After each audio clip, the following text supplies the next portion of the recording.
Hi fans of Joss Sweden, I am Yasmin Hassan, the Global Director of Equality Now, and I wanted to reach out to all of you today to say a big thank you for all the wonderful support that you guys have given us over the years. You guys are really amazing, and I want to share with you some of the key things that we have been able to achieve with your support.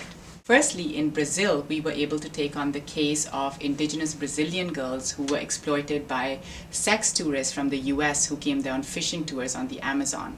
We traveled to Brazil, met with the girls, got them legal help, and were able to help facilitate a lawsuit in Atlanta under the federal trafficking laws of the US. I believe that this is probably the first time that victims of sex tourism, foreign victims of sex tourism, were able to use the trafficking laws in the US to get relief. As a result of this case, the Brazilian government has vowed that they will make some changes, and they have started their own investigation. So I am hopeful that change is coming. In Yemen, where there is no law against child marriage, we were able to take the case of an 11-year-old girl who was married to a middle-aged, very abusive man and wanted a divorce. We were able to get the girl out of the situation, get her an education, and finally the court ruled that she could have a divorce. We are now going to use this case to push for a law against child marriage in Yemen. In Pakistan, we were able to take on the case of a 15-year-old girl who had been raped by her father.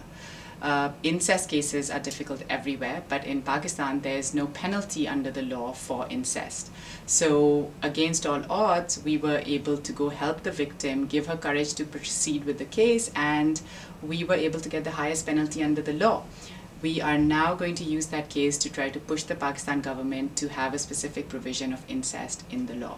In Liberia, where there is no law against female genital mutilation, we took on the case of Ruth Berry Peel, who had been forcibly circumcised by two women. We were able to help her take her case to court and get a guilty verdict against the circumcisers. Our Nairobi office director traveled to Liberia and met with government officials, and I believe that there is a momentum of change here.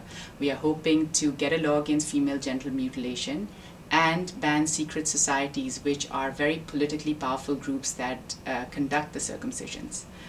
Anyways, this is just a few highlights of the work that you have made possible, and I want to encourage all of you to continue your support, especially as we are turning 20 next year, which is 2012. We are going to have a big event here in New York in April, and I hope that you all will do your own events wherever you are and spread the word about our work. I also want to encourage you to come visit us anytime you are in New York, London, or Nairobi. We would love to meet with you, and I hope to stay in touch with you throughout 2012. Thank you so much once again for your wonderful support.